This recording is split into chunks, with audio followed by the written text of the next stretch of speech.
AT&T has been hit with a record fine. The FCC is seeking $100 million over allegations AT&T throttled back data speeds for customers with unlimited data plans when they used a certain amount. It is the largest fine ever from the agency. And we are joined now by former FCC Commissioner Harold Furchgott-Roth for more on this. Harold, thank you so much for joining us.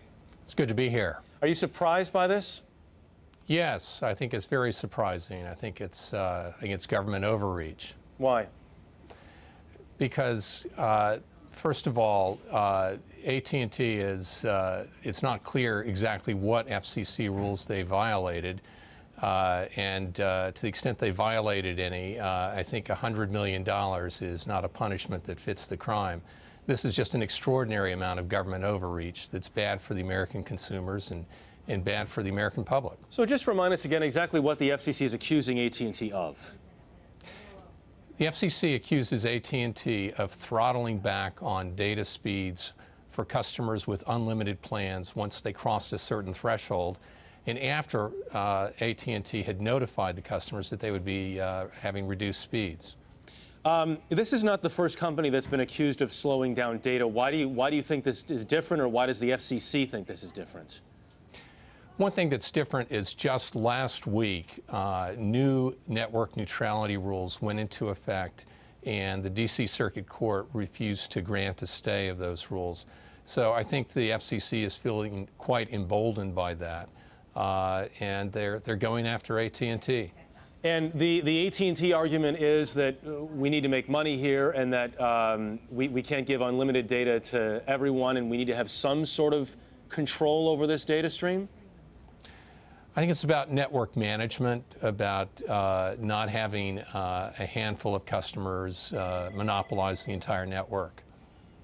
If the FCC got all this money, and AT&T is obviously fighting this, where does that money go? I think it goes to the U.S. Treasury. It won't go to the consumers involved. So this is not something that's going to directly improve the lot of American consumers. You talked about some of the changes that just took place that the FCC approved. Where do you see the landscape heading right now?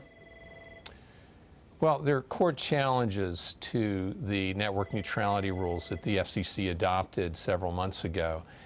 This is an enormous power grab by the FCC to regulate the Internet.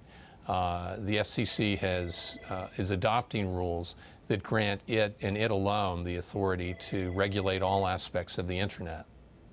How does that figure into the end of this current presidential campaign and then the upcoming one?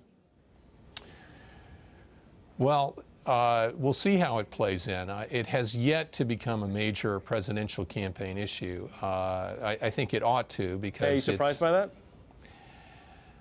Yes, I am surprised because it's a prime example of government overreach. It's a prime example of a government agency that's just operating way outside of its statutory authority. And it's the sort of thing that I think presidential campaigns ought to be focused on, and try to protect the American public from overly aggressive federal agencies. That said, Harold, if you're an AT&T customer and you sign up for a certain data plan and you expect, and they say it's unlimited, and you expect a certain quality and you're not getting it, does the customer have a beef there?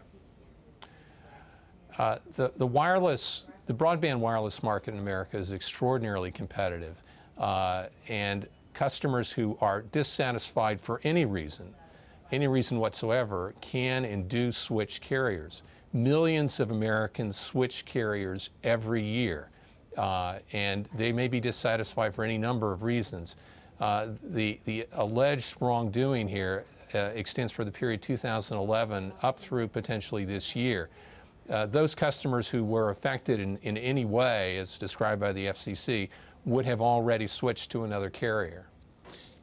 Harold, quickly on a slightly different note here, Comcast Time Warner Cable is not going to happen. Do you think Time Warner Cable charter happens? Yes, I do think it will happen. And what do you think the impact is for customers? I don't think there will be very much of an impact. The two companies, Charter and Time Warner, don't have overlapping geographies. Neither is terribly heavily involved in content. So I don't think customers will see much of a difference. All right, Harold Furchgott-Roth joining us from our D.C. Bureau. We appreciate the time, sir. Thank you very much. Thanks for having me.